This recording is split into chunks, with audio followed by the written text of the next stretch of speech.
Des gestes nets, précis, mais surtout réfléchis.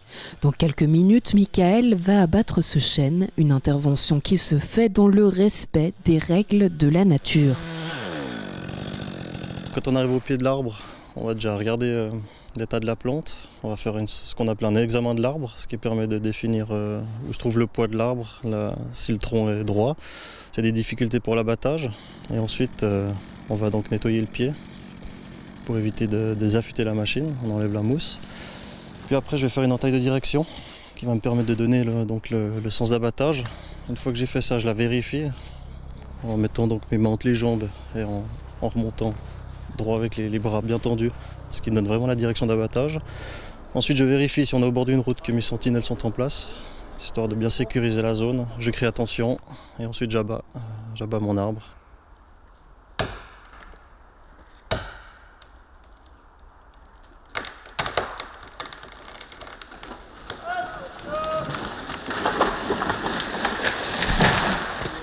En hiver, la saison du bûcheronnage est utile à la vitalité et à la stabilité de nos forêts.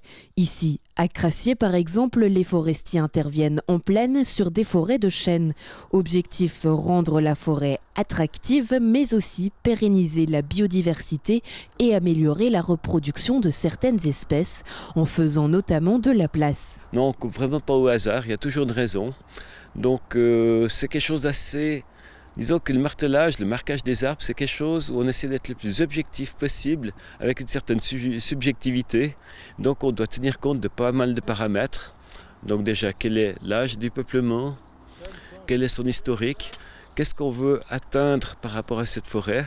Et ça, c'est souvent en fonction des différentes fonctions de nos forêts, qui sont soit des fonctions de production, des fonctions sociales par rapport à la détente, des fonctions protectrices, des fonctions paysagères, ou au niveau de la biodiversité. Avec une particularité cette année, puisque la quantité de bois récolté sera moins élevée. La forêt ne va pas forcément sur une année des plus reluisantes. Les arbres ont une espérance de vie très longue, donc un cycle de vie très long, et ne s'adaptent pas forcément à des modifications de climat qui sont relativement rapides. Donc les contre-coups de la sécheresse de l'année passée vont faire qu'il y a pas mal d'arbres qui ont eu un déficit hydrique, donc ils n'ont pas eu assez d'eau pour se développer.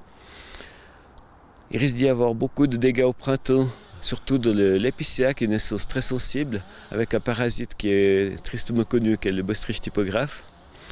On sait qu'il y a aussi des problèmes de plus en plus avec le frêne, où une nouvelle maladie apparue il y a quelques années est en train de décimer le frêne, et la majorité vont disparaître ces prochaines années.